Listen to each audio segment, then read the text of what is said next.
de vie abondante. Que le Dieu de toute paix, le Dieu de grande consolation, le maître de victoire, le Dieu qui n'a point connu la mort, celui-là qui est vivant. Il n'a jamais changé parce que la Bible dit en lui il n'y a ni changement ni ombre de variation. Que ce Dieu-là vous bénisse. Qu'il vous console, qu'il vous comble de beaucoup de grâce. Que ce Dieu-là visite nos familles respectives. Nous voulons le voir vivant en nous. Nous voulons le voir agissant en nous. Nous voulons le voir opérant en nous. Ce Dieu-là, nous l'aimons. Nous l'aimons et nous ne cesserons jamais de l'acclamer. Voilà pourquoi nous l'acclamons. Nous l'acclamons parce qu'il est la source de vie pure. En lui, il n'y a ni tache ni opprobre. Vous savez ce qu'il fait? Il guérit les malades. Il donne le travail aux chômeurs. Vous savez ce qu'il fait? Il donne la maternité à ceux qui n'en ont pas. Les femmes et les hommes qu'on a appelés sur cette terre stérile, Dieu les a visités, les a comblés de joie. Ce Dieu-là mérite les acclamations parce qu'il essuie les larmes de ceux qui pleurent. Il y a des gens qui étaient déçus de ce monde. Il y a des gens qui étaient rejetés, oubliés des hommes. Mais ce Dieu-là, il est venu. Ce Dieu-là, il est venu donner la vie, il est venu donner la paix, il est venu donner la joie. Nous l'acclamons l'agneau immolé, l'étoile brillante du matin, l'ancien des jours, la manne cachée, les rochers des âges. Nous l'appelons El Shaddai, nous l'appelons Adonai, nous l'appelons Elohim. Il est vivant, ce Dieu-là. Nous l'aimons, il nous a aimés avant que nous le choisissions. Il nous avait déjà choisi. Au fait, en tout, il est le premier. Il nous a connus en premier, il nous a aimés en premier, il nous a pardonné en premier, il nous a purifiés en premier, il nous a justifiés en premier, il nous a glorifiés. Nous l'aimons, nous l'aimons, nous l'aimons, nous l'aimons. Et vous tous, fidèles à notre chaîne, soyez bénis. Église évangélique Man Caché, ministère de vie. L'esclave qui tient le micro, c'est l'apôtre Marcel Momat. Je sais que vous êtes nombreux, très nombreux, qui aiment nos vidéos. Pendant que les gens sont dans des futilités, hein? Le monde est rempli de futilités. On nous partage des vidéos qui nous suivent, remplies des injures, des calomnies, des divisions, des séparations. Les vidéos qui nous envoient à nous haïr, à ne pas nous aimer. Pendant qu'on nous envoie des choses qui torturent notre âme, moi je voulais vous conseiller à aimer les médecins éternels, la bonne nouvelle de Jésus-Christ. C'est pourquoi vous qui aimez nos vidéos, soyez bénis et faites en sorte que cette vidéo puisse parvenir à un grand nombre si possible. Vous avez des amis, vous avez des connaissances, vous avez des collègues, que ce soit à l'université, à l'école, au travail. Vous avez des membres de famille restreintes et élargies. Partagez-leur la vidéo. Voilà. Partagez-leur et n'oubliez pas de faire les commentaires. N'oublions pas d'aimer. N'oublions pas d'aimer. Bien aimer le Seigneur. Et surtout, n'oubliez pas de vous abonner. C'est votre première fois d'avoir notre vidéo. Abonnez. Donc, après avoir vous abonné, activez la barre de notification. Elle vous permettra d'avoir la vidéo en premier dès qu'elle est lancée. Que Dieu vous bénisse. Soyez encore bénis. Vous êtes malade. Que Dieu vous guérisse. Vous avez des problèmes chez vous à la maison. Que Dieu mette la paix. Vous êtes en séparation, en conflit avec votre femme. Que Dieu touche la femme là où elle est. Que Dieu touche votre mari là où il est. Et que le Dieu de la réconciliation vienne vous mettre encore ensemble. Vous passez des moments difficiles. Vous avez besoin de moyens. Mais les moyens vous échappent. Les bonnes relations sont en train de se détruire.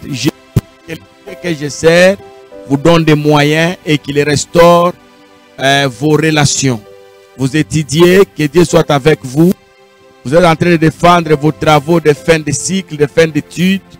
Que Dieu soit avec vous. Vous êtes politicien, faites votre politique d'une manière. Vous êtes opposant, opposez-vous d'une manière légale, bien aimé dans le Seigneur. Vous êtes pasteur, dans la crainte éternelle, fidèle chrétien, soyez différents des autres personnes. J'aimerais qu'on dise comme Antioche, ça ce sont des chrétiens, donc des petits Christ. Bien-aimés dans le Seigneur, nous vous aimons et nous prions que le Dieu de paix vous donne la paix. Vous savez, il y a des choses qu'on ne doit pas manquer. On ne doit pas manquer la paix, on ne doit pas manquer la joie. Ayez votre joie, ayez votre paix. Et que la joie que je vous redonne, ce n'est pas celle qui vient de l'apôtre Moïse, mais c'est la joie qui vient de Dieu. La paix qui vient de Dieu. Sans la paix, vous ne saurez pas travailler. Sans la paix, vous n'allez pas supporter votre mari. Sans la joie, la vie devient amère. Donc je prie au nom de Jésus, quel que soit le temps que vous traversez, ça peut être un temps de tribulation, ça peut être un temps de grandes blessures, ça peut être un temps d'opprobre, d'humiliation, de honte. Les gens vous ont réduit, les gens vous ont humilié. Je prie au nom de Jésus. Donne la paix. Merci à vous tous qui me suivez. Je répète encore, j'ai reçu la grâce de prêcher l'évangile. J'ai reçu un ministère puissant, mais j'aimerais qu'on travaille ensemble avec vous. Vous avez la vidéo, partagez-la. Mettez les moyens pour partager la vidéo. Ça vous demande un peu de mégas. Hein? De partager la vidéo. Je crois que la bénédiction vous sera accordée. N'oubliez pas d'activer, bien-aimé dans le Seigneur, la barre de notification. N'oubliez pas. C'est important d'activer cette barre-là. Au moment où nous lançons la vidéo, vous êtes la première personne à la recevoir. Que Dieu vous bénisse. Je voulais vous parler des saisons spirituelles que nous devons savoir gérer. Que Dieu soit loué.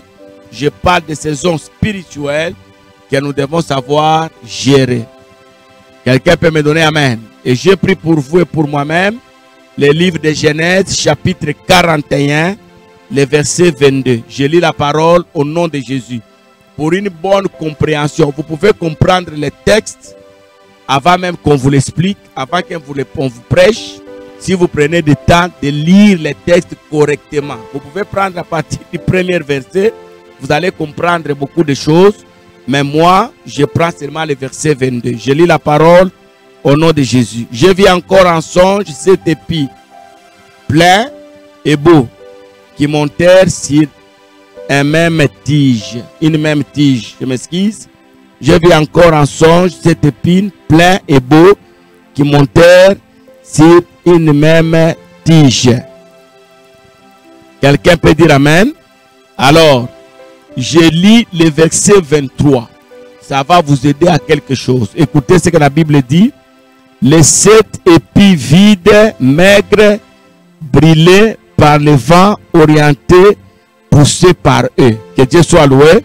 Les 7 épis vides, maigres, brûlés par le vent d'Orient, poussèrent après eux. Que Dieu nous bénisse. Les saisons. J'aimerais que vous reteniez que ceux qui sont forts aujourd'hui, hier ils étaient faibles. Quelqu'un peut dire amen.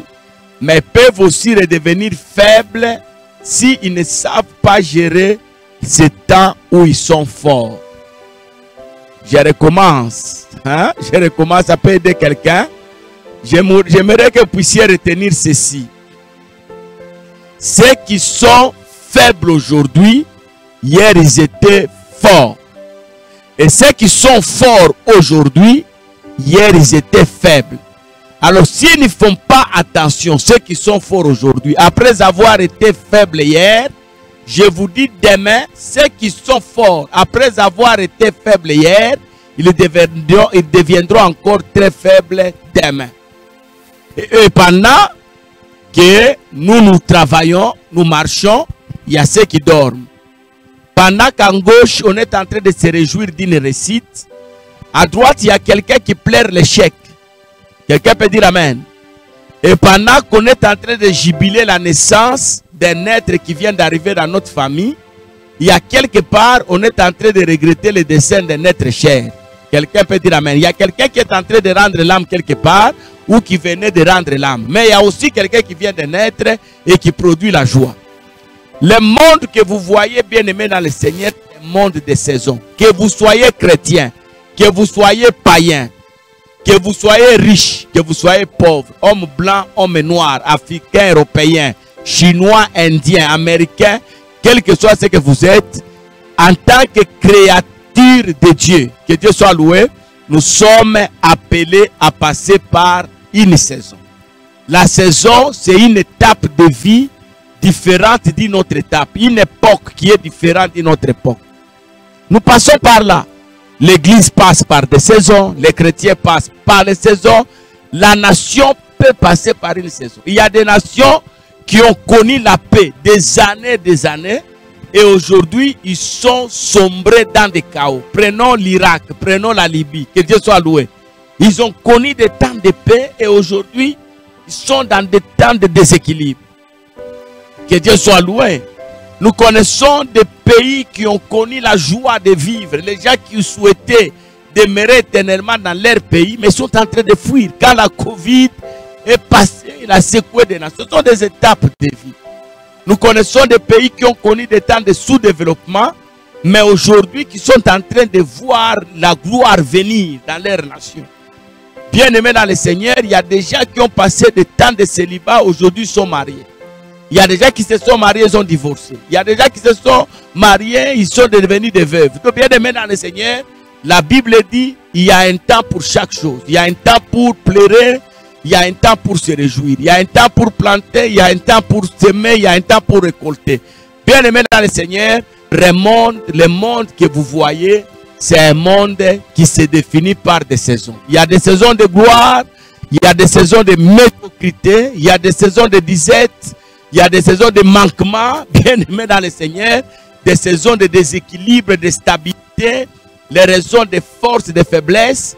Bien-aimés dans le Seigneur, ce sont des saisons que nous devons apprendre à gérer. Et ici, nous prenons l'histoire de la Bible que nous connaissons bien. Vous pouvez continuer à lire ça à la maison. Le livre de Genèse chapitre 41, où on nous parle de l'histoire de Joseph. Joseph se retrouve en prison. Pharaon voit des songes qui le dépassent. Il appelle les anciens pour essayer d'interpréter les songes.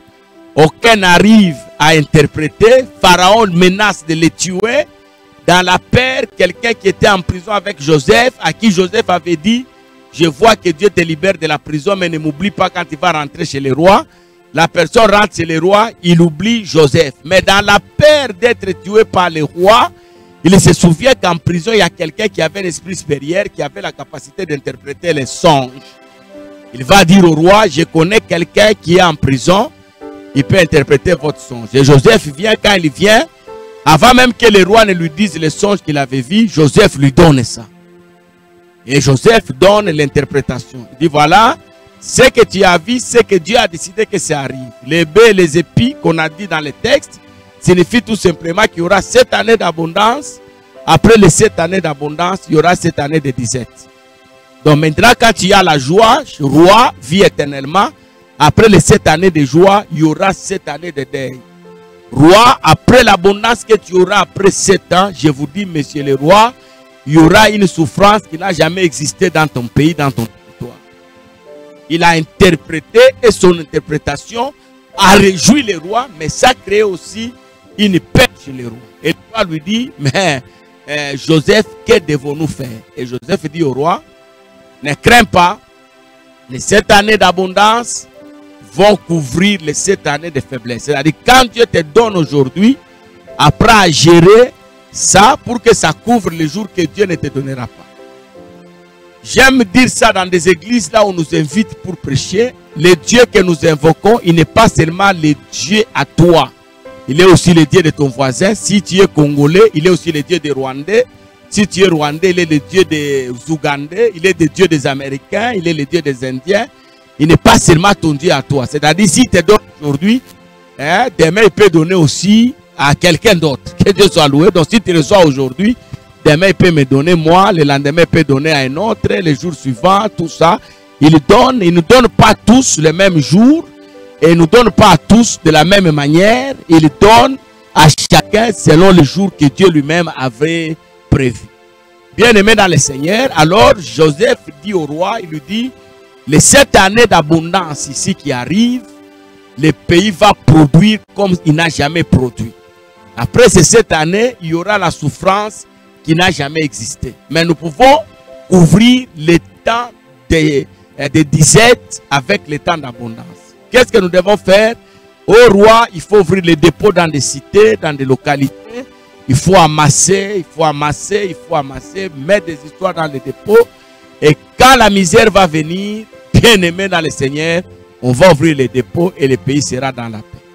C'est comme ça, le roi va même confier des responsabilités à Joseph.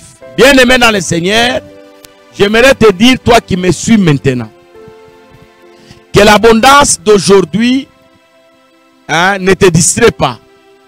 Ne te donne pas de l'orgueil. Ne crois pas que tu es plus important que les autres. J'aimerais dire aussi à celui qui traverse les temps difficiles, les difficultés que tu as maintenant ne vont pas perdurer. Ça va prendre un temps où, si tu es sage, ça peut disparaître. Mais l'abondance que tu as aujourd'hui, bien aimé dans le Seigneur, si tu ne fais pas attention, tu vas perdre. Même le pouvoir que vous avez aujourd'hui, les ministères que vous avez aujourd'hui, les grâces que vous exercez aujourd'hui, si vous ne faites pas attention, bien aimé dans le Seigneur, si vous ne faites pas attention, vous risquez de les perdre.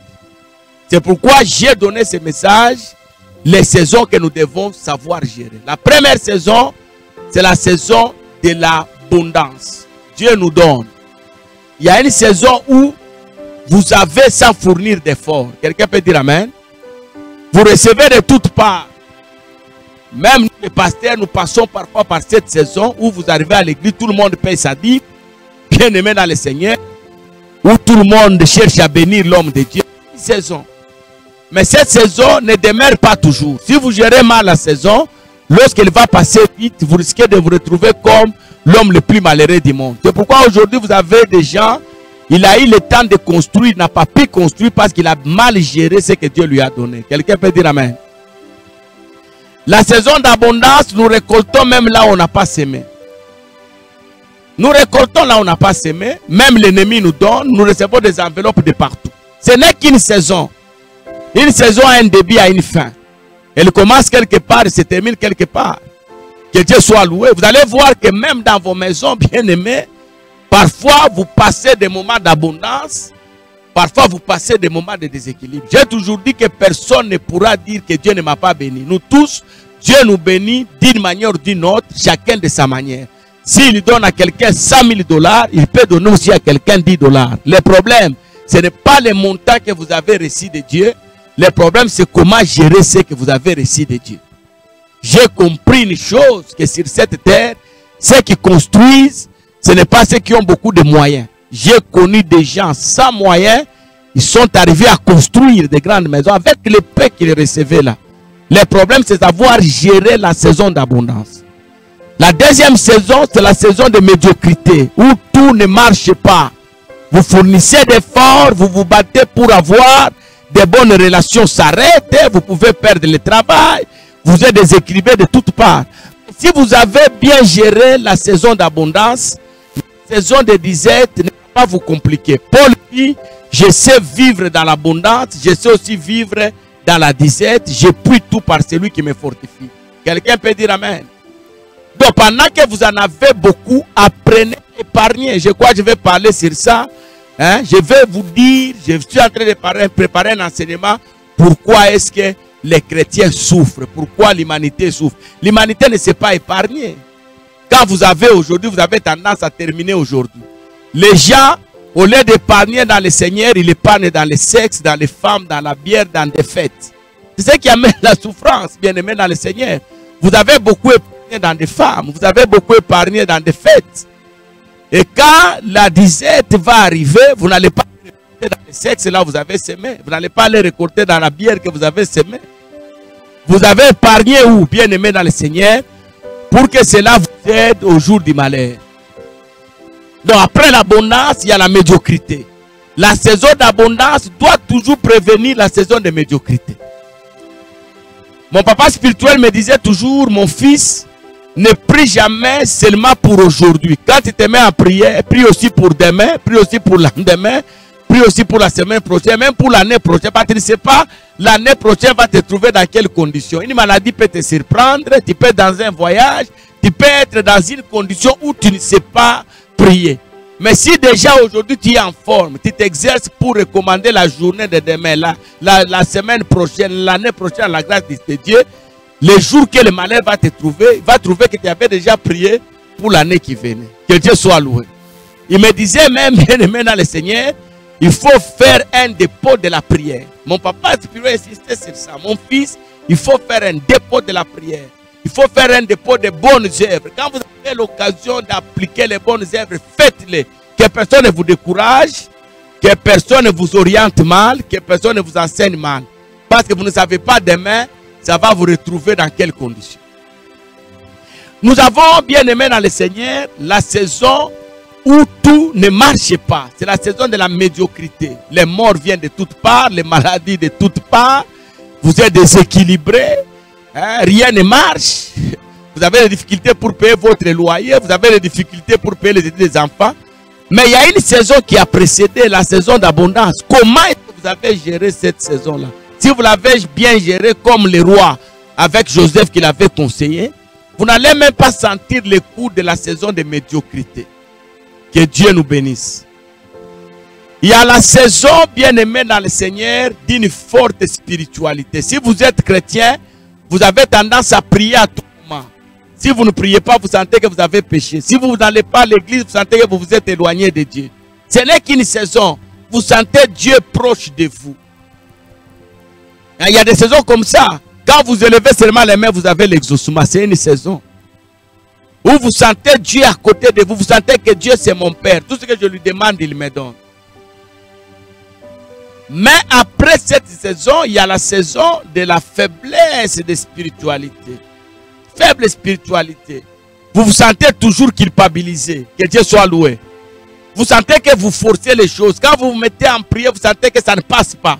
Vous vous sentez lourd. Que Dieu soit loué.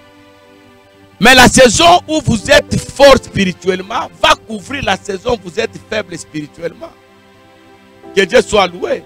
Quand vous vous sentez dans le temps de beaucoup prier, il faut prier. Quand vous vous sentez dans le temps d'emmagasiner l'onction, emmagasiner l'onction. Parce qu'après cette saison, à un certain moment, vous allez vous sentir faible. Le diable commence à vous rappeler tous les péchés que vous avez eu à commettre. Il vous met dans la culpabilité. Bien aimé dans le Seigneur, nous devons apprendre à gérer ces saisons.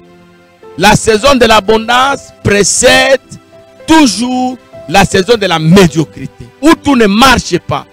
Pendant cette saison, vous pouvez perdre le travail. Vous pouvez, si vous êtes avocat, vous n'avez pas de clients dans le Seigneur.